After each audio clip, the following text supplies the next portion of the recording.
The air over the Solomon Islands in late 1943 did not smell like the ocean breeze or the tropical flora that grew in thick, choking tangles on the jungle floor below. Up here, at 20,000 feet inside the cramped and sweltering cockpit of a Vought F4U Corsair, the air smelled of high-octane aviation, fuel-burnt cordite, and the distinct copper tang of sour sweat. It was a visceral atmosphere, a pressurized coffin of aluminum and steel, where men came to die, and on this particular afternoon, the radio waves were crackling with a ghost story designed to break the spirit of one man. The static hissed like a nest of vipers in the headset of Major Gregory Boyington, cutting through the droning roar of the 2,000-horsepower double wasp engine that pulled his aircraft through the humid sky. The voice on the radio was not one of his wingmen, nor was it the controller back at the airstrip on Vella La Vella. It was a voice from the other side, broadcasting from the impregnable fortress of Rabaul, a voice dripping with a mockery that transcended the barriers of language and war. Major Boyington, where are you? You come up. Now, you die. We come get you. The transmission was clear, surprisingly, so an intimacy that felt like a violation. The Japanese operators knew him. They knew his name. They knew his rank. And they knew exactly which frequency his squadron, the Black Sheep, was patrolling. To the Imperial Japanese Navy pilots, Boyington was a prize, a celebrity of the skies, whom they intended to hunt down and mount on a wall like a trophy. They called him the grandfather, the old man, mocking his age, in a game where reaction times were measured in milliseconds, and youth was the only currency that mattered. At 31 years old, Gregory Boyington was indeed ancient by the standards of fighter aviation. Most of the men he led were barely out of their teens, 21 or 22 years old, their faces fresh and unlined, while Boyington carried the weathered, leathered look of a man who had lived 3 lifetimes in 3 decades. He was a man who drank too much, fought too hard, and had been shuffled from command to command because he simply did not fit the mold of a United States Marine Corps officer. He was a liability, a washed-up drunkard with a bad knee and a worse attitude, flying a plane that had already killed more American pilots in training than it had Japanese over the ocean.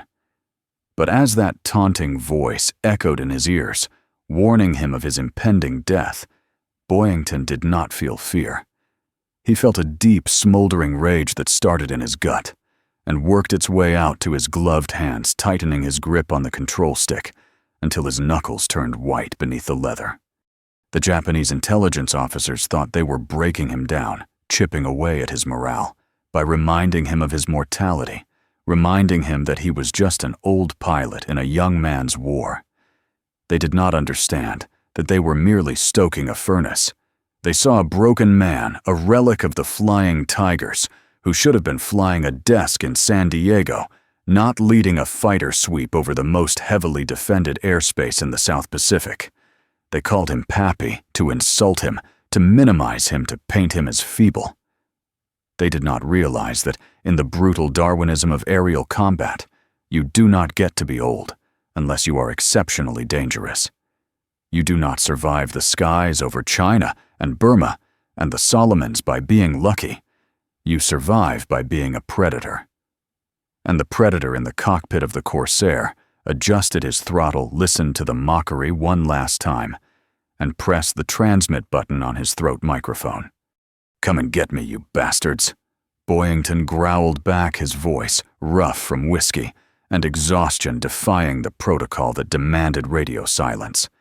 He invited the entire Japanese Air Force at Rabaul to come out and play. It was a moment of insanity, a suicidal challenge thrown into the teeth of the enemy. But it was also the moment the abyss stared back and blinked. The Corsair he flew was a beast of a machine, a bent wing monster that required brute strength to tame. It possessed a nose so long that a pilot could barely see the deck when landing, earning it the nickname Ensign Eliminator, because it murdered inexperienced aviators who let the torque of the massive propeller flip them over on approach. But for Boyington, this mechanical monstrosity was an extension of his own broken, jagged will. It was faster than anything the Japanese had, and it was tough, capable of absorbing punishment that would shred the fragile Zeros into confetti. As he scanned the horizon, looking for the glint of sun on enemy canopies, the abyss of the Pacific Ocean below seemed to wait for him, a vast blue grave that had swallowed thousands of men before him. But Pappy Boyington had no intention of joining them today. The Japanese thought he was just an old pilot. They were about to learn that he was the terror of the Pacific, and he had brought his children with him. The origin of this terror did not begin in the sky, but on the ground in the administrative purgatory of the rear echelon. The formation of VMF 214, the Black Sheep Squadron, was an act of heresy against the established order of military bureaucracy. In the summer of 1943, the United States Marine Corps had a surplus of pilots, but a shortage of cohesive combat units. There were men languishing in the replacement pool pilots who had been injured, pilots who had missed their transport pilots, who had been disciplined for insubordination, and pilots who simply had no one to lead them. They were the orphans of the war, the leftovers, the scraps that the brass intended to use as filler for other, more respectable squadrons. Gregory Boyington saw something else. He saw a weapon. He was currently grounded serving as an operations officer, a job he despised with every fiber of his being. He was a fighter pilot who had flown with the American volunteer group in China, the Flying Tigers, where he had learned the dark arts of aerial combat against the Japanese long before the United States officially entered the war. He knew the enemy. He knew their tactics, and he knew that the rigid-by-the-book flying taught in flight school would get these boys killed in seconds.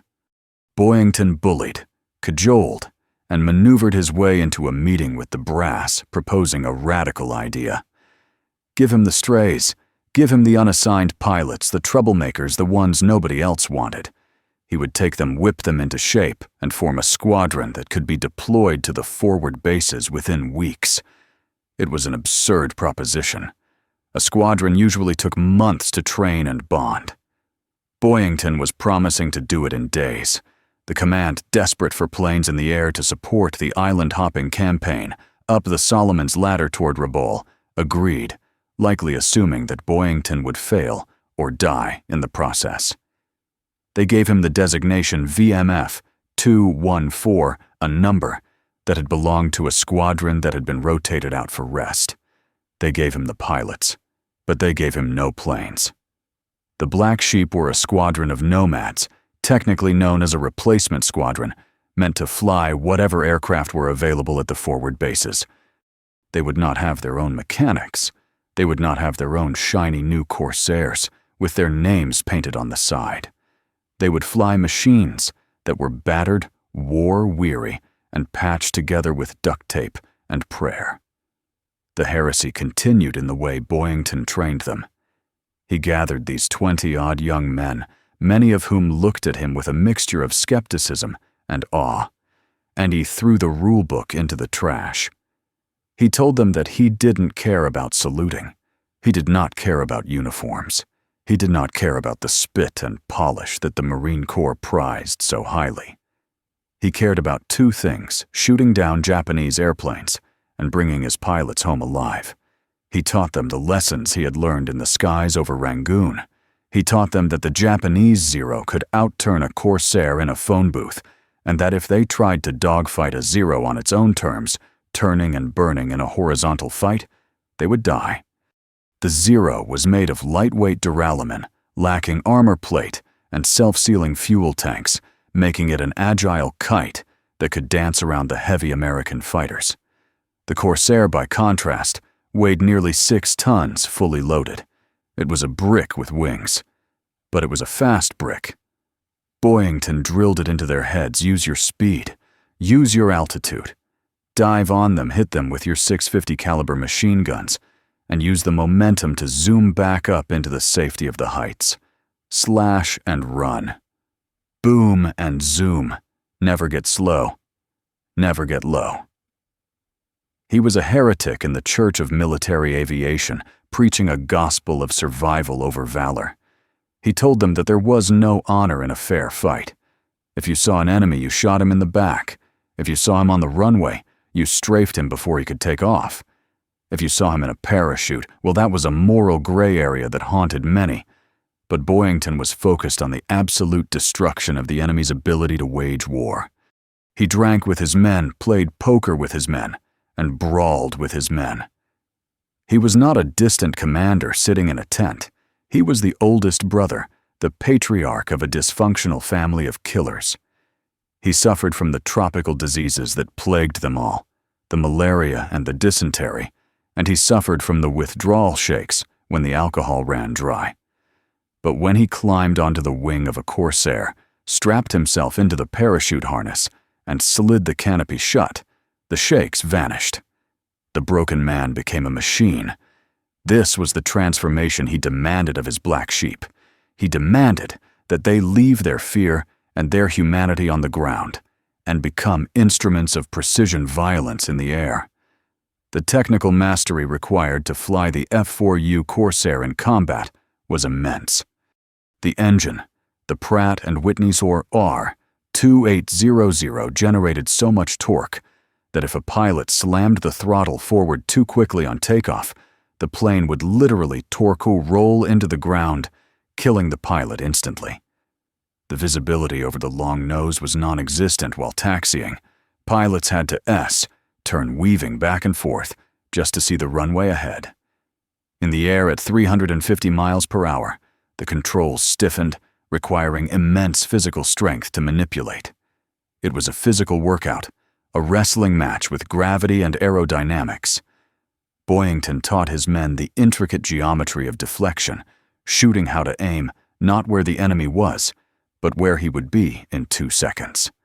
He taught them to watch their temperature gauges, to manage their fuel mixture, to listen to the rhythm of the engine for the slightest hiccup that could spell disaster over the open ocean.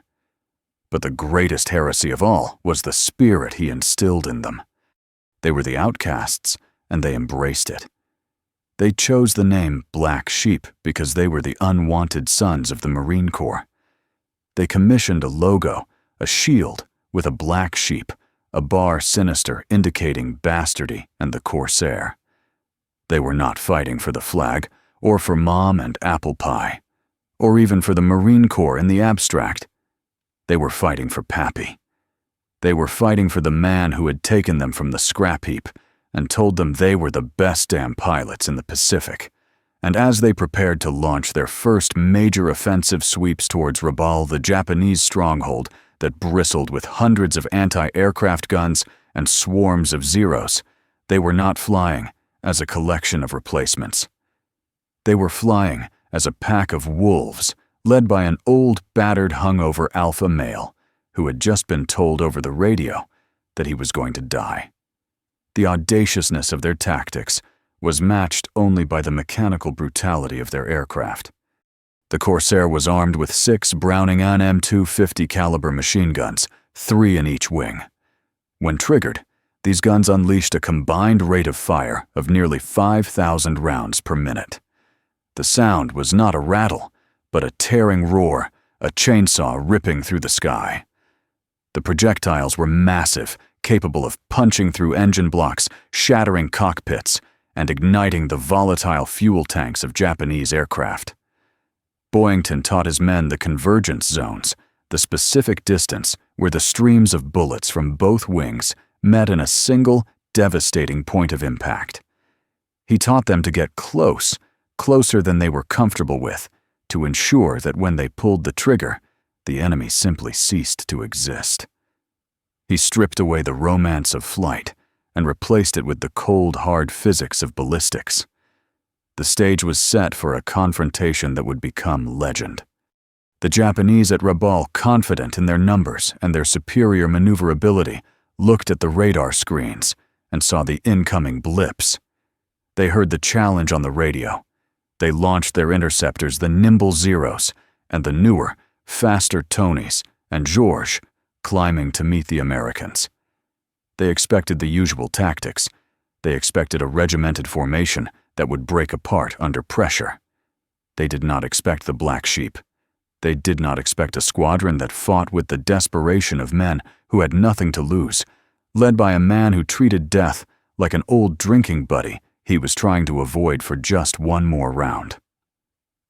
The heresy of Gregory Boyington was about to be tested in the crucible of the Solomon skies, and the result would paint the clouds with smoke and fire. The old pilot was coming up just as they asked, and he was bringing hell with him. The crucible of combat is not a place where heroes are made instantly. It is a forge where impurities are burned away, leaving only the hardest steel or nothing at all. For the black sheep, that forge was the forward operating base at Munda, a hellscape of mud mosquitoes and the constant terrifying threat of nighttime bombardment. They lived in tents that leaked 8 rations that had turned sour in the tropical heat, and battled a logistical nightmare that would have grounded a lesser unit. They were scavengers stealing parts, trading liquor for spark plugs, and begging for ammunition. Boyington, the architect of this chaos, thrived in it. He knew that comfort bred complacency, and complacency in the Solomons meant death. He wrote his pilots hard, not with discipline, but with the relentless pressure of example. When they flew their first missions, the skepticism of the regular Marine squadrons was palpable. Who were these misfits? Who was this aging drunkard leading them? But as the engines roared to life and the Corsairs clawed their way into the humid air, the skepticism vanished, replaced by the cold reality of altitude and airspeed. Their first encounters with the enemy were a blur of adrenaline and terror. The Japanese pilots were veterans, men who had honed their skills in the early days of the war, when the Zero was the undisputed king of the Pacific. They knew how to bait the Americans, how to lure them into turning fights, where the heavy Corsairs would bleed energy and become sitting ducks. Boyington watched from his cockpit, his eyes scanning the sky like a hawk barking orders over the radio. He saw his young pilots make mistakes, saw them drift out of formation, saw them fixate on a target, and lose situational awareness. In a normal squadron, these mistakes would be critiqued in a debriefing room with chalkboards and manuals. In VMF 214, they were critiqued in the air with Japanese tracers whipping past their canopies. Boyington would dive into the fray, his Corsair screaming as it broke the sound barrier of fear placing himself between his sheep and the wolves. He fired short, controlled bursts, walking his tracers into the enemy planes, dissecting them with surgical precision. He showed them that the Zero, for all its agility, was fragile. A single hit in the wing root could snap it in half. A burst into the cockpit turned the pilot into a memory. The physical toll of these missions was excruciating. Flying a Corsair in combat was not like flying a modern jet. It was a visceral wrestling match with physics. To dive the plane, a pilot had to push the stick forward with immense force, fighting the lift generated by the massive wings. As the speed increased, the controls stiffened due to compressibility turning the stick into an immovable iron bar. Pulling out of a dive required both hands and feet, straining every muscle, while the G-forces drained the blood from the brain, narrowing vision to a gray tunnel. The cockpit temperature soared to over 100 degrees, turning flight suits into sodden rags. And through it all, there was the smell of fear, of oil, of burning rubber. Boyington led them through this crucible day after day, his face covered in a grime of oil and stubble, his eyes bloodshot, but burning with a manic intensity. He taught them to trust the machine, to trust the speed, and above all, to trust him. He was not just their commander, he was their shield. They began to rack up kills, 1 here, 2 there. The black sheep were learning. They learned that the Japanese pilots, for all their skill, were rigid in their tactics. They always turned left. They always climbed at a certain angle. Boyington taught his men to anticipate these moves, to be there, waiting when the enemy arrived. The squadron began to develop a swagger, a dark confidence born of survival. They painted kill flags on their fuselages, not as boasts, but as tallies of their own survival. The ground crews, the unsung heroes who kept the battered birds flying, worked 24-hour shifts, fueled by coffee and the contagious energy of their pilots. The legend of the Black Sheep was growing whispered in the mess halls and shouted in the headlines back home. But for Boyington, it wasn't about the fame. It was about the math. Every zero they shot down was one less threat to the bombers, one less threat to the ships, one less threat to his boys. He was consumed by the war, eating it, drinking it, breathing it, until there was nothing left of Gregory Boyington but the pilot, the predator, the pappy. And then came the slaughter. The campaign to neutralize Rabaul, the Japanese Gibraltar of the Pacific, shifted into high gear in late 1943. Rabaul was a fortress ringed by volcanoes and defended by hundreds of anti-aircraft guns and the cream of the Imperial Navy's air arm. To fly over Rabaul was to fly into the mouth of a dragon.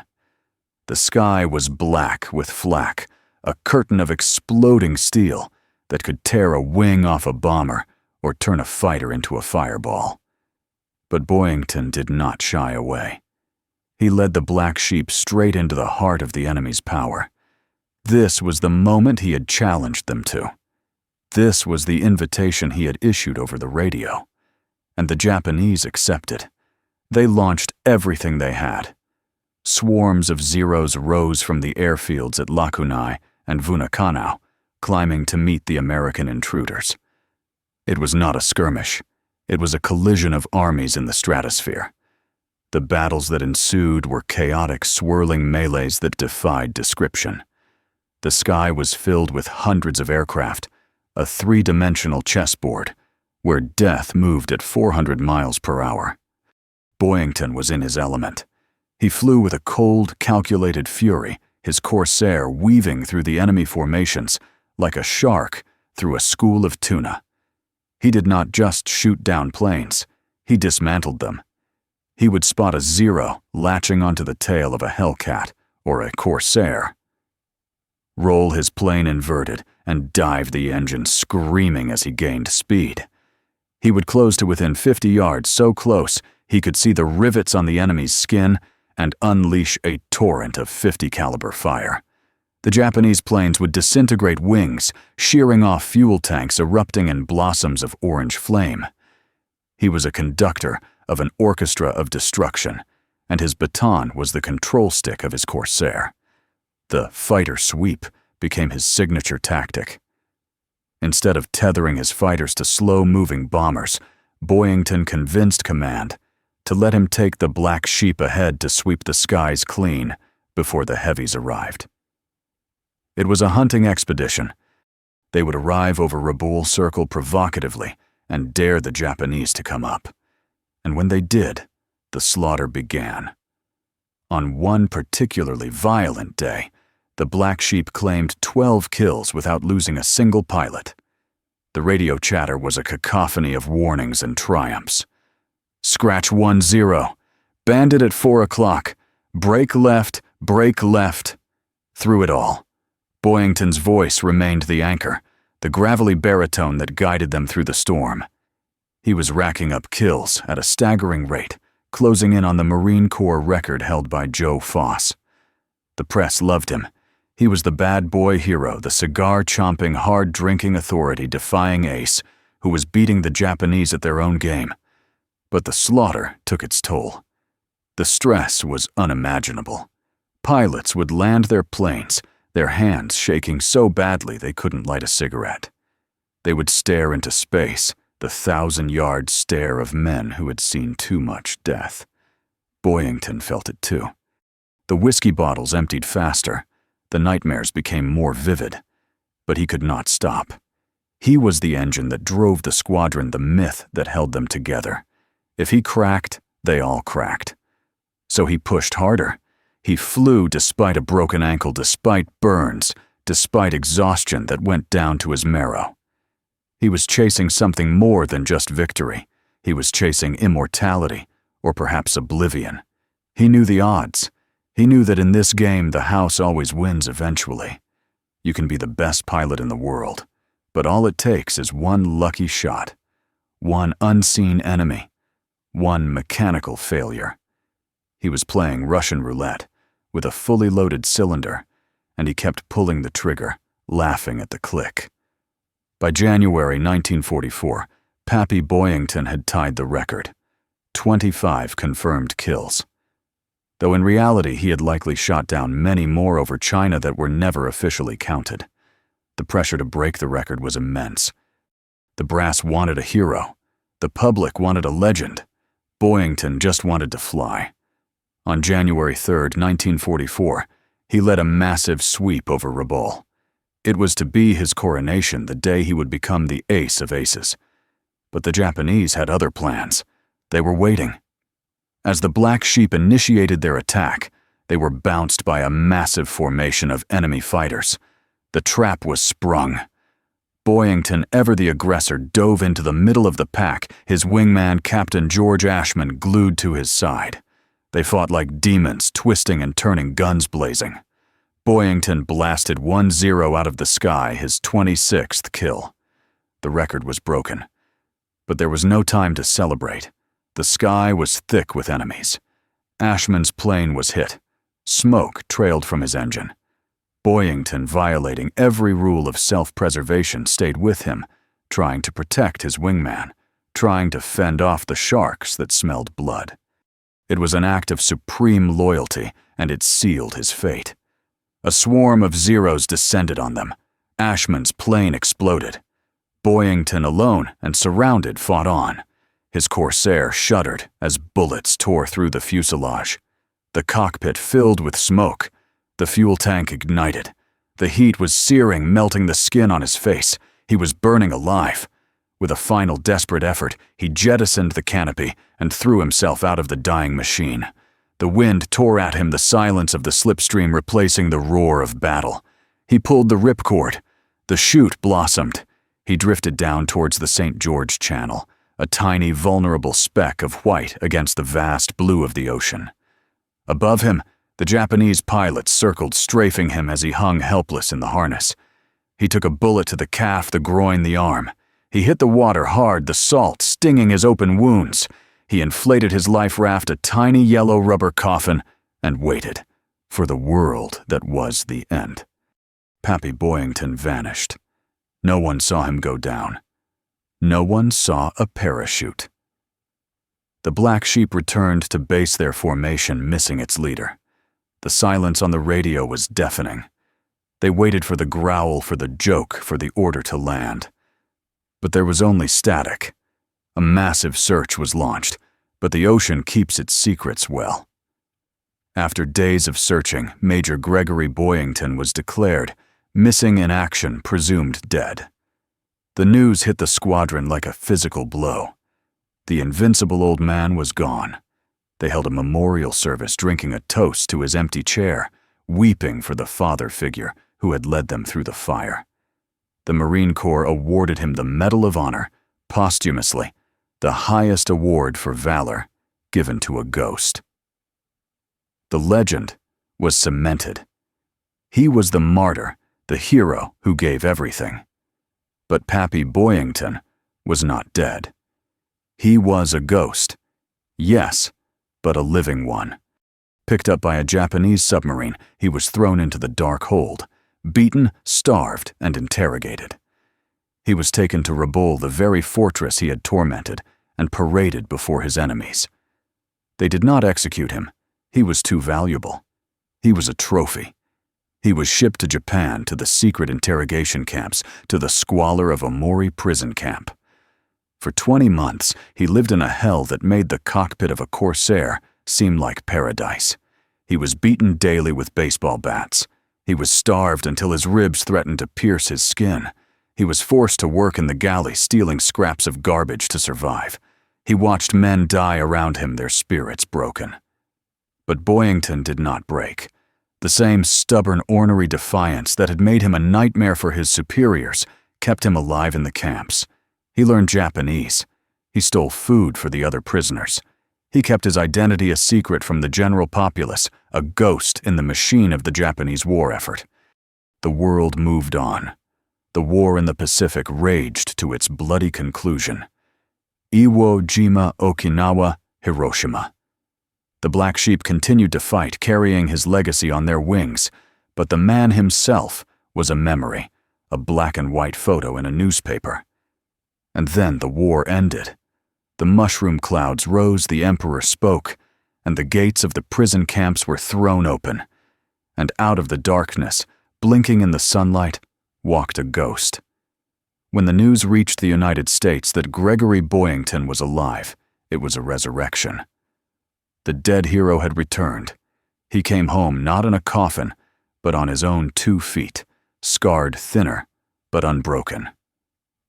The reception was tumultuous. The Medal of Honor, which had been sitting in a box waiting for his next of kin, was draped around his neck by the president. He was ticker tape parades and Life magazine covers. But the real ending of the story is not the parade. It is the silence that follows. Pappy Boyington lived for another 40 years. He struggled with the demons that had followed him from the cockpit and the prison camp. He fought battles with the bottle that were harder than any dogfight over Rabal. He wrote a book, Ba Ba Black Sheep, telling the world the truth about the misfits and the drunks who had saved the world. He never claimed to be a saint. He never claimed to be a traditional hero. He was just an old pilot who refused to die when he was told to. In the end, the Japanese were right about one thing. He was the terror of the Pacific. But they were wrong about the man. He wasn't just a pilot. He was the embodiment of the American spirit in its rawest, most unpolished form. Flawed, damaged, reckless, but utterly, completely unconquerable. The ghost of Rabal finally laid down his wings in 1988. But if you listen closely to the wind, whistling through the palm trees of the Solomon Islands, you can still hear it. The growl of a double wasp engine, the crackle of static, and a rough voice laughing into the abyss, daring the darkness to come and get him.